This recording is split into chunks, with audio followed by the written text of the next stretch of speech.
Welcome to Succession Stories, Insights for Next Generation Entrepreneurs. I'm Laurie Barkman. I've spent my career bringing an entrepreneurial approach to mature companies struggling with change. As an outside executive of a third-generation, 120-year-old company, I was part of a long-term succession plan. Now I work with entrepreneurs, privately held companies, and family businesses to develop innovations that create enterprise value and transition plans to achieve their long-term goals. On this podcast, listen in while I talk with entrepreneurs who are driving innovation and culture change. I speak with owners who successfully transition their company and others who experience disappointment along the way. Guests also include experts in multi-generational businesses and entrepreneurship. If you are a next-generation entrepreneur looking for inspiration to grow and thrive, or an owner who can't figure out the best way to transition their closely held company, this podcast is for you. I'm grateful for the opportunity to shine a spotlight on leaders who have persevered through tough times. On this episode, it was my pleasure to speak with Will Knecht, chairman of Wendell August Forge, a 97-year-old company. We talked about family transitions and how a lack of planning and role clarity can strain relationships. Additionally, Will shared the amazing story of a fire that could have destroyed his business and lives of his employees, but instead became a catalyst for new thinking and new opportunities. Resilience in the face of a major setback is a common theme these days, and I think you'll enjoy hearing Will's story about overcoming challenges and the importance of keeping a positive outlook. Will, welcome to Succession Stories. I'm so glad that you're here today with me. This show explores next generation entrepreneurship and succession in privately held companies. And your story checks those boxes and more, because importantly for you, you've got an amazing story to share about resilience and transformation. You're the chairman of Wendell August Forge, an iconic American metal manufacturer. It's the oldest and largest forge in the country. And I had mentioned to you before the show that I'm a fan of your products. Over the years, I've given them as gifts to friends all over the world. In fact, in China and in Europe, there are products from Wendell August. And so it's so great to have gotten to know you and your company more through our conversations. And I should also mention that we were introduced by a mutual friend, Shelley Taylor, who was on a previous episode of the show. So let's start by talking about Wendell August Forge. It's a family-owned business with two key branches on the tree. You're the second generation in your family, but all in, if you look all the way back, it would actually be the fourth generation if you went back to the beginning. So I would love for you to tell me about the company and its history. Absolutely, Laurie. What a privilege to be with you, and it's a great story. Just the true entrepreneur spirit of America is exemplified both in our founder, Wendell August, and my dad, Will Knecht, who bought it from Robert's son. As you alluded to, I'm the second generation of my family to run the company. My dad bought it from the second generation of the August family, the four generations, and it's a great story. Founded in 1923 out of necessity, honestly. Wendell August, who was our founder, was a coal guy, and the coal business was a little bit slow. And so, he had some blacksmiths on staff who would make horseshoes, for the horses going in and out of the mines. And as the coal business got a little bit slow, American ingenuity, we can do this mentality, he began to utilize his blacksmiths in different ways. And they began making ornamental architecture in iron. And that's really what started the company. But again, birthed of necessity, birthed of the American spirit and entrepreneurial just legend that is America today. And that's how we got our start in 1923. And so your father came into the business when? There was a generational transfer between the original founder, and was it his son? Yes, it was his son. Just an amazing story, too. Again, a providential story, again, of just a marriage really made in heaven, honestly. So my dad was an IBM guy, and he had joined IBM in the early 60s when it was the place to work. Toward the late 70s, 1977, 78, he began to see a cultural shift at IBM that he just didn't really like. It wasn't the company that maybe it had been when he had joined it. And so he mentions to his accountant, who was a good friend, he mentioned to him, he said, you know what, I think I'm ready to move on and scratch this entrepreneurial itch.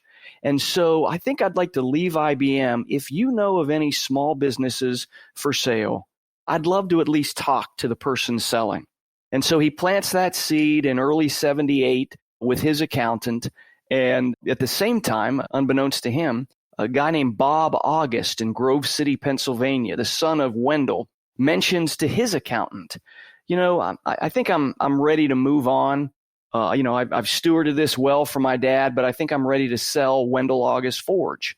If you can help me find somebody to buy it. Now, my dad lived in Youngstown, Ohio. My family was from Youngstown, Ohio. Bob August is in Grove City, PA. Providentially, that accountant was the same guy. And literally within weeks of them both saying that they were looking to buy and sell, they were brought together. And for anybody who knew my dad, Wendell August Forge was the perfect fit. My dad, although we were never wealthy, very middle-class America growing up, grew up again in Youngstown, great community to grow up in.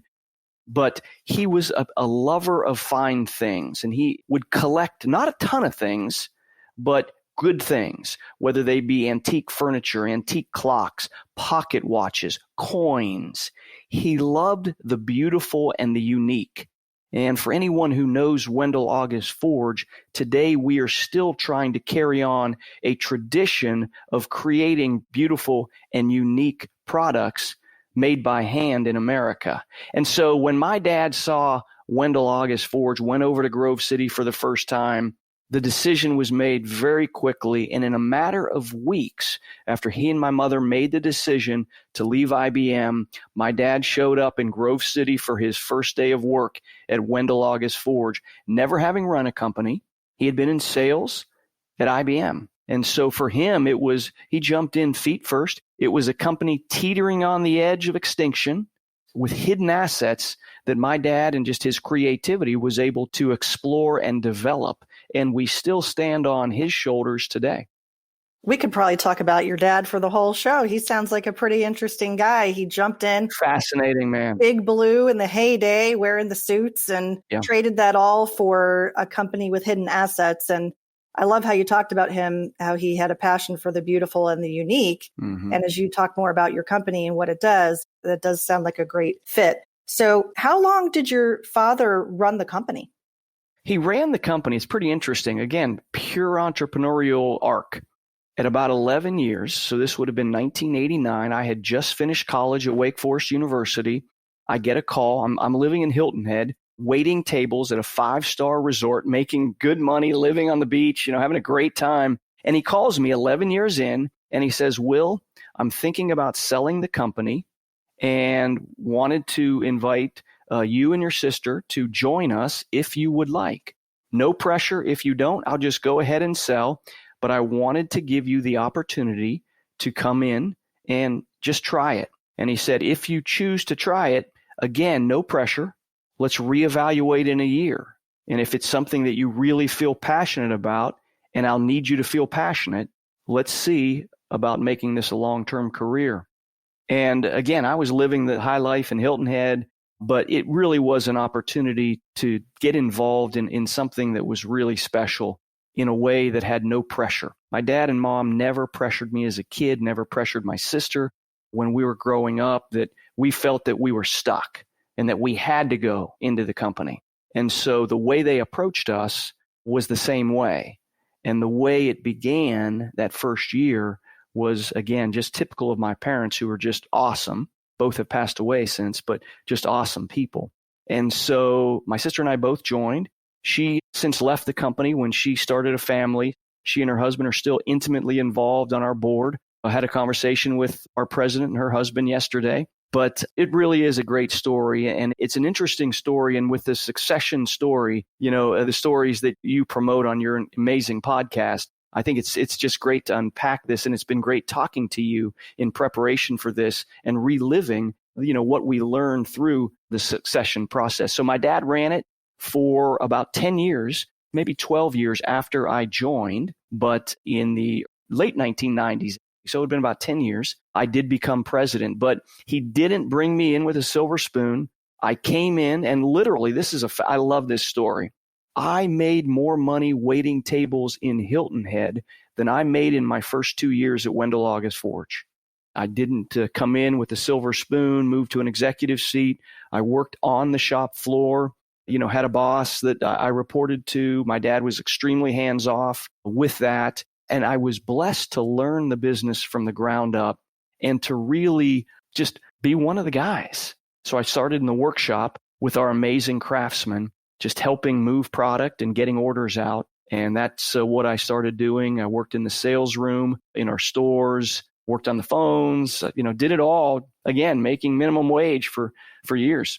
That's really interesting. I want to just rewind on something. So what did that feel like when you had that conversation with your father for the first time? Did it catch you by surprise when he asked you, or it did. Had you already been thinking about it? Not at all. I had plans to move out to LA with two fraternity brothers. Again, I was a bit entrepreneurial even at that time. What our idea was, we were going to move to LA, spot a trend on the West Coast that was hitting, and we were going to accelerate its move to the East Coast. And so that was our plan. Literally, I was probably 6 weeks away from going to LA. We had wired some stuff, so I had to back out of all that. So it came as a surprise to me. But again, you study entrepreneurs, that 11 to 12 year mark is when that itch to do something different typically hits. And I was fascinated by that statistic when I found that out, looking back at the timeline of my dad. And it's also interesting to talk about when you joined the company and how you worked on the shop floor and really learning all the different roles in the company before you grew in management. I have a similar experience, not the same, but similar from an understanding. I was an intern at a company called Ingersoll Rand for a summer, and I was a human resources intern.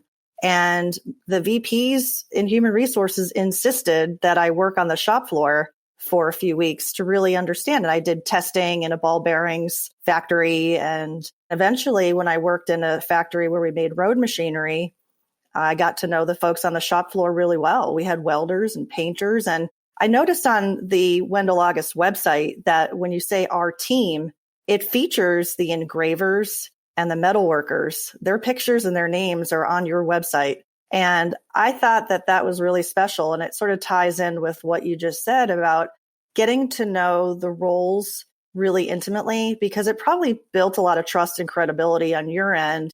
You didn't have the Wendell August name. You didn't have that family name, but you certainly had the other name of Knecht, right? And being an owner of the company's son. And what did that feel like eventually as you grew into the business? Were people rooting for you and they wanted to see you grow and succeed?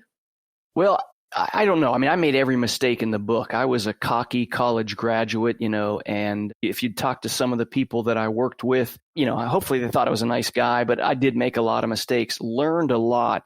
And the way I learned it was through my colleagues. They treated me like, one of the guys. I mean, I was, I tried to be, but I made a lot of mistakes just as a college graduate, not necessarily the owner's son, but just coming out of college, you think you know it all, but boy, the book learning and the on the ground learning can be two totally different things.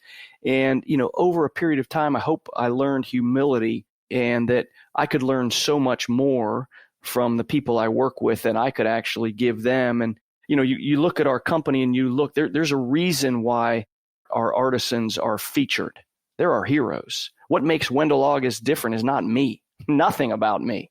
It is about what our artisans and craftsmen make. They are the difference maker. And so one of the things we try to do in our culture is build upon that, is recognize that titles have different responsibility, but no more importance, right?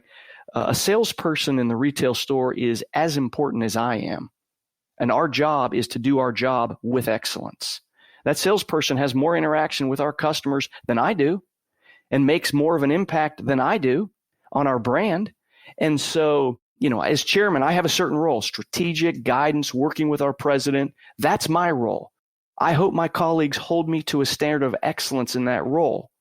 And if I'm a salesperson, if I'm a craftsman, I am equally as important to the business as a whole. And I need to do my job wonderfully and with excellence.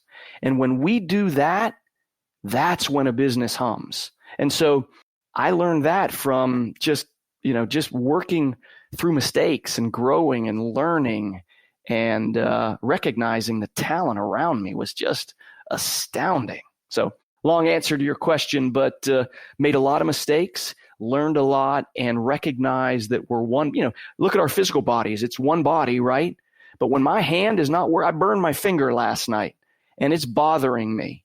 And when that finger is not working perfectly, my whole body's off, right? And that's how we are as an organism, an organization.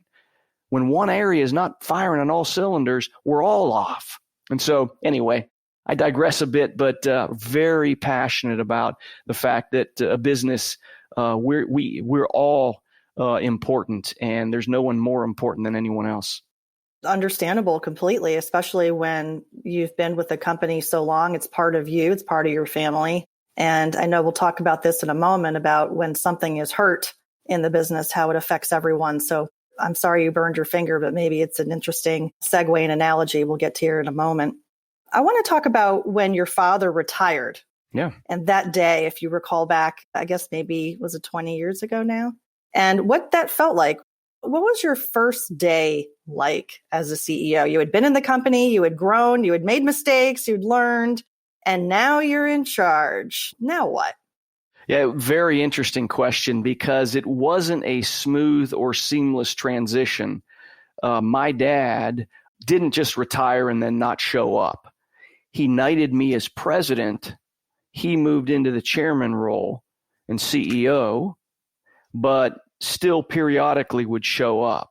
And so, one thing, again, with Succession Stories podcast, we did a lot wrong. I did a lot wrong. It wasn't clear. It wasn't defined. It wasn't built up. And so what I've learned, it wasn't like one day I'm in charge. I was in charge, but then I wasn't in charge. So made a lot of mistakes, had a lot of challenges, because again, as the younger guy, I wanted to make my own mark, right? And wanted to do things a little bit differently. And there was pushback at times, rightfully so. I mean, my dad had built this thing to something really special. And now that I'm his age, when I came into the company, I get it totally. So we made a lot of mistakes, both of us, in the succession.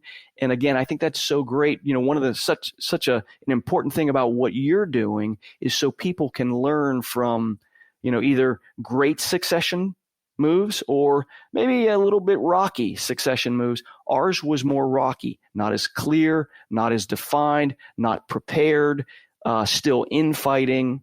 And so really, it wasn't smooth.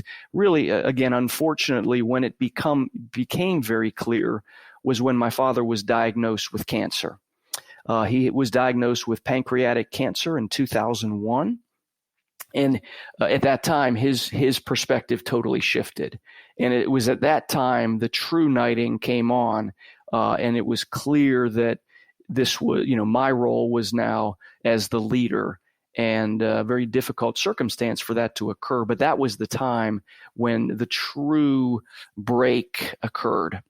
Well, that's something I've come to understand from entrepreneurs who have bought businesses and transitioned with the owners, the previous owners. And these are people that are not in the family.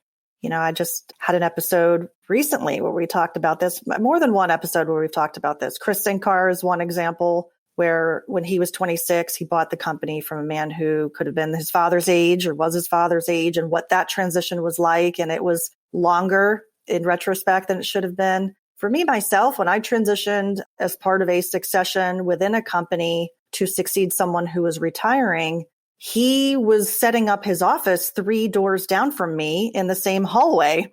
And it didn't take long for me to realize that was not a good idea. And he was a good sport, and he did eventually move his office after we talked about it. But it's a smaller example of what you're sharing. I'm sorry that your father got cancer, but it did sound like a catalyst for change, and that you really needed to make that transition more defined, as you say. Yes, absolutely. The clarity in a succession plan, and I've learned it, with 3 kids and 2 nephews and a niece. as my sister and brother-in-law and I chat about what we might look like differently, our president is also an owner of our company, so he's involved in those discussions. He has 3 kids as well. One of the things you prompted in me in our first discussion is to begin thinking about that. I mean, I'm 53, but hey, who knows what tomorrow holds? And so our president, myself, and my sister and brother-in-law, we need to be thinking about these things to bring clarity and no confusion or chaos to our succession. So one of the blessings of being on your podcast is really a stark reminder that succession is important to plan and do effectively, not only for your own health, and if it's a family business, your family, but for everybody involved, your customers, but your employees, they deserve it. Yes.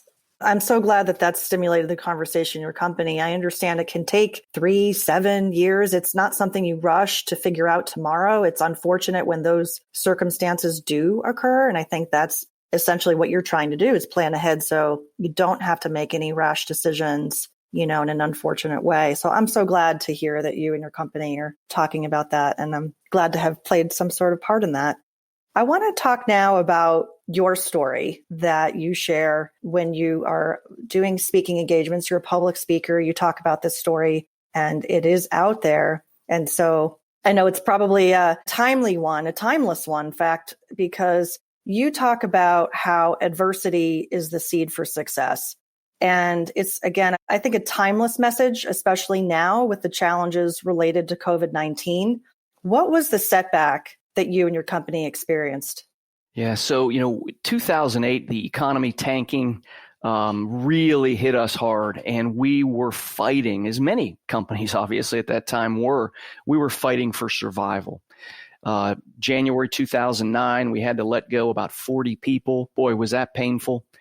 And, but every month in 2009, we would are we still alive? Are we still alive? Yeah, we still have a little bit of cash. And then, we got to the end of 2009. It's okay.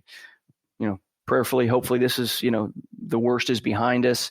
2010, we had an opportunity to bid with the Pittsburgh Penguins, the iconic hockey franchise. Literally, that's one of the best professional sports franchises in the nation, no question about it. And, a hero of mine now, Dave Soltesz, who runs the foundation, gave us an opportunity to pitch in front of the entire marketing team an idea for a closing gift for the iconic Civic Arena in Pittsburgh. Civic Arena had been, in Pittsburgh and literally an icon since the 60s. And they were closing it, and they were having the last hockey game, and they were looking for a gift to give to all the attenders at that last game.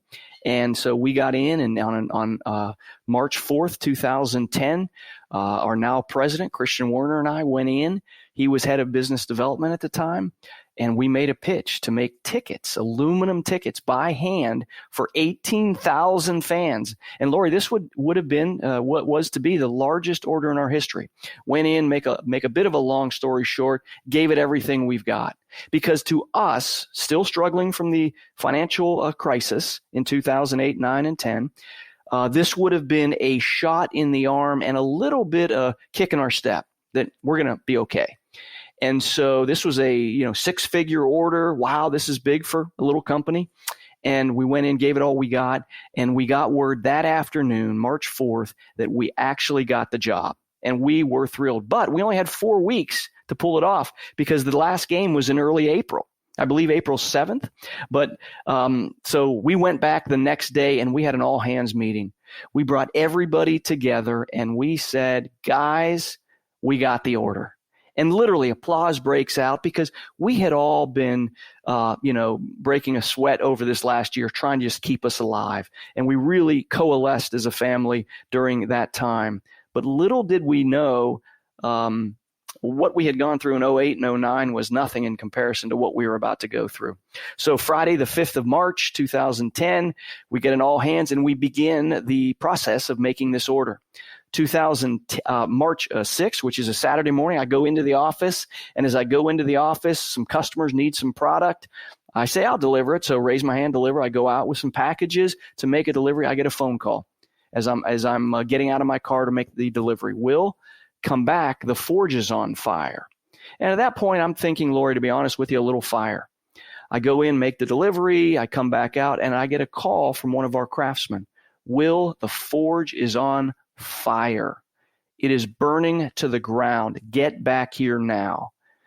And again, I had a peace about me. I didn't panic. I didn't cry. And I drove back, and I was about 3 miles out, Laurie, from our facility. And I looked up in the sky, and I saw this huge plume of black smoke, and I knew it was serious. Pulled in, already a number of volunteer fire departments had shown up. 21 heroic volunteer fire departments actually fought our fire. And at the end of the day, our entire factory, headquarters, and retail store burned to the ground. A day after announcing to our employees that we had the biggest order in our history, and panic is ensuing. I mean, we're a little bit of an institution in Grove City. I mean, I don't overplay who we are or what we do, but we're an institution. We've been there since we had moved to Grove City in 1932. So we had hundreds of people, hundreds of community members there, and probably 30 or 40 colleagues who came, and many of those colleagues, Laurie, are in tears, panicked. What are we going to do? What are we going to do? How am I going to pay my house, mortgage? How am I going to pay my rent? How am I going to put food on the table? Will, what am I going to, what am I going to do? What am I going to do in tears? And we did one thing, and it was a game changer for us. We gathered together in a circle of prayer, and we prayed, and we said simply, God, we don't know what's happening. We trust that you do. Just show us what's next.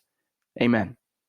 Broke that prayer circle with Laurie, and it was like the lights went back on, and I watched my fellow employees encircle that building and begin to direct and work with the firefighters, identifying what needed pulled out.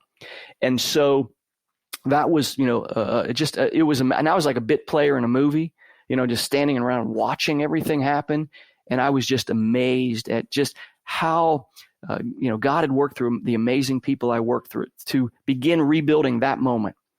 The next day, I have a meeting, obviously, with the insurance inspector or the insurance adjuster, and he pulls me aside. He's a friend. He said, Will, I need to tell you a couple things. First thing is 60% of small business who face a catastrophic event, as you just did, go out of business. Understand that. I don't want to paint a rosier picture than it is. Of those 40% that do, on average, it takes 6 to 9 months to get back into business. And for us, Laurie, 6 to 9 months we would have been done as a company. And I said, I appreciate it, Phil, but we can't. We also that day were expecting a call from the Pittsburgh Penguins and say, hey guys, thanks so much. We wish you well, but as you can understand, we have to move in another direction. Here's what happened, Laurie. And again, my hat's off to Dave Soltesz, Dave Morehouse, Mario Lemieux, and the entire Penguins organization. Dave Soltesz calls our current president, Christian Werner, and says, Christian, we know what happened. Can you deliver this order? And Christian, again, entrepreneurial, yes. He's looking literally at a building that is burned to the ground, but he says yes. And Dave says, I believe it. Here's what we're going to do. Tomorrow, we're going to have a courier down at your site with a check for the entire amount of the order to help you with your cash flow in these coming days. So, Laurie, just again, the way the Western Pennsylvania, Northeastern Ohio community rallied around us, the way my colleagues rose up. So again, remember, 60% go out of business. If you do stay in business, 6 to 9 months before you're back up. Here is what my colleagues were able to pull off. In 5 days, our workshop, our factory, was back up functioning. In 2 weeks, we're sitting at our desks with computers ready to work. In 4 weeks, we have a ribbon cutting for our flagship retail store, all in Grove City, all in rented facilities.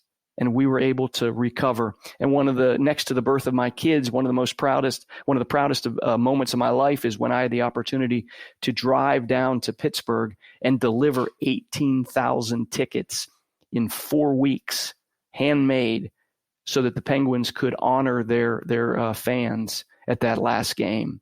People I work with are amazing.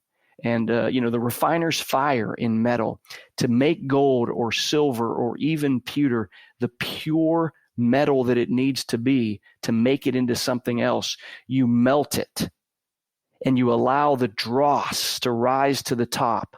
So again, we're metal workers. We cast pewter, and we do this every day. The dross rises to the top. You scoop out the dross and you throw it away, and you're left with a pure metal. What Wendell August was able to do is go through a literal refining fire. And literally, we were given a blank canvas to reinvent our company. And that is why I say that if you look, and if you curl up in the fetal position after a devastating event, professionally or personally, that's what's going to end up. But if you look and you say, we're going to do this, we're going to do the hard work, it wasn't easy, something beautiful can come out of it. And I sit with a number of colleagues today working at a wonderful company that is different than we were 10 years ago, better than we were, tighter than we were, closer than we were, doing better work than we have ever done. And again, it's a result of that refining fire in 2010 that gave us the opportunity to look differently. And that's where we stand today. Not perfect, but better. That's an incredible story of resilience. And I know you're so proud of your company and how you came out on the other side. I can't help but think about it in my head as a fire and ice story, right? And the ice part being the igloo was the nickname of the the nickname of the stadium that you're referring to. And I did not know the role that the Penguins played in that for your company. That's really incredible. And it does speak volumes to that team, to the people you mentioned. And I'll be sure to put those names in the show notes so that others can find them too.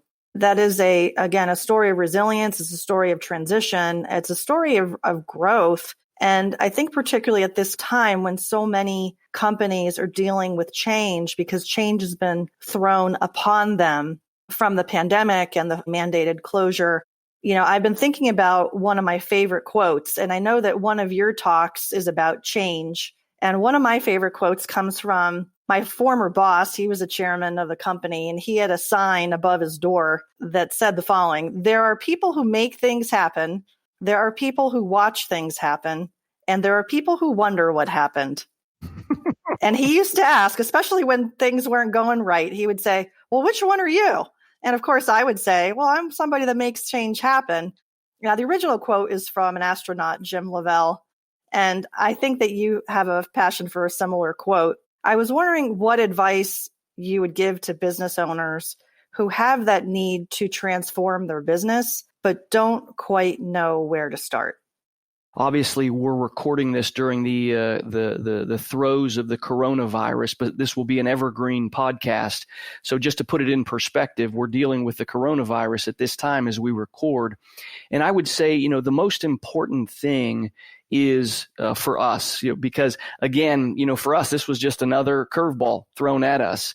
And literally within hours of Governor Wolf making the announcement that we were closed down, March 19th or whatever of this year, we were back in operation and saying, okay, what's the next step we take? How do we utilize this time most effectively for the good of our employees and our customers? And so we got about doing things that we've wanted to do, but didn't have a chance to do. But our theme during this time has been progress, not perfection. And I would say that's one of the biggest things that we have learned during this time, as business owners, as business people, as employees in a company. It's not perfection that we're going for. It is forward movement. And again, we're going to get bloodied. We're going to go 2 steps forward and maybe sometimes step in 3/4 back. Or maybe some days we don't go forward at all and we're going backwards, but the next day we go back at it. And I think that would be, from a theme perspective, it's progress, not perfection. Just do the next right thing. Just do the next right thing. And so again, I'll use the analogy. Many people you hear the dichotomies, and you see it on Facebook, you see it everywhere, that people are handling this pandemic differently. Some, you hear the reports, suicide calls, going through the roof, the use of illicit drugs, alcohol abuse going through the roof, physical abuse, being just the concerns of child abuse and sexual abuse and going through the roof. So that some people react negatively in times of stress. But, at the end of the day, that is no help at all. And you and I mean, that's an understatement of the day.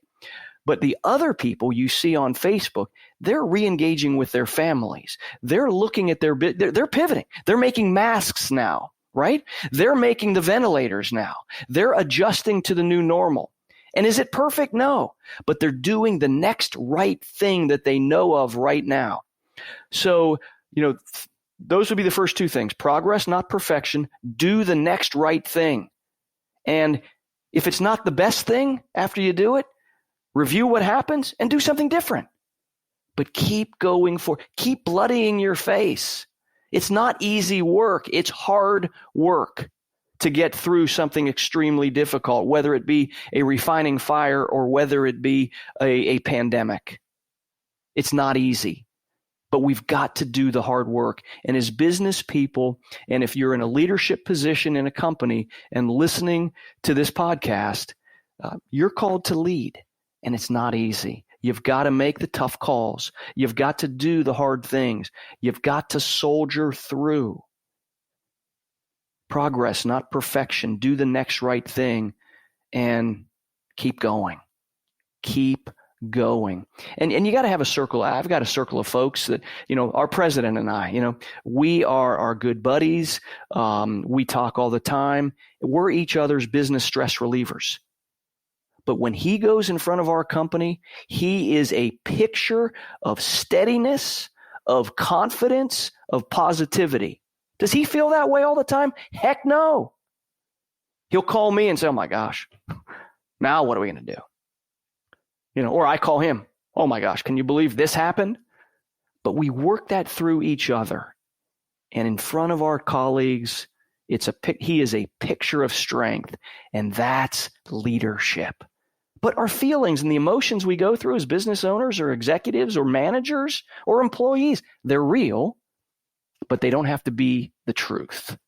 So anyway, that's, we've learned that through, hard things over the years, but we were able to bounce through this or work through this again, probably quicker than many people, just because we'd already experienced and had already been challenged to be resilient 10 years ago. And that becomes part of our DNA. We're not defeated. We're not going to lose. We look from a victory mindset, an opportunity mindset. Even in the worst thing, what's the opportunity? What's the golden nugget? Let's go after that. Let's mitigate the risk. Let's mitigate the downside. It's real, possibly, but man, there's opportunity, and that's leadership. What's the opportunity? Go for it. So your company has been closed. I know it's opening soon, and maybe a year from now, we'll talk again and say, how's your company been different after this transition? And certainly your company had not been disrupted, right? You had a path forward. Your management team had buckled down after the fire and everyone rallied and you were able to pull through. So I know your company will continue to do great things. It sounds like your company's on that path now. Have you talked with them about how they feel about reopening? Is everybody kind of ready and excited to get back to work? Yes, some are, but we're giving people the option. If you don't want to come back, that's okay. So, we have a handful of people who don't want to come back, and that's okay. We honor that. Again, and again, I think that's the greatness of America. When you give Americans the ability to choose, 99% of us make the right choice. And, some businesses might choose not to reopen. That's their purview, right? And so same thing with our employees. If they choose not to come back, we're not going to penalize them. We love them. They're family. Okay. You're doing the right thing for you and your family. Well done. So absolutely. But we're going to look different. I mean, obviously we're going to look different. Our business, we were closed for 7 weeks. We lost, we had 2 monster orders in the pipeline that, how about this? One was with for cruise ships and one was with an airline. How about that for a double whammy? So those obviously melted away. We lost probably in this time $1.5 million in revenue. And again, a small company, that's real. That's painful. But again, do we let that define us? And do I curl, oh my gosh, we lost $1.5 million in revenue. No. Okay, that's reality. We deal with reality. Now, what do we do different? And that's what we're doing right now. Just as we had to do after the fire, what do we do different? Now, after the pandemic, what do we do differently? And we will look different. And there are a lot of companies that are going to be wrestling with that. There's a great book out there by Luke Williams called Disrupt. And it's about businesses taking on that challenge of transformation. And I know you talk about disruption. And that's something I also work with clients on, is how to develop a process for change management and innovation.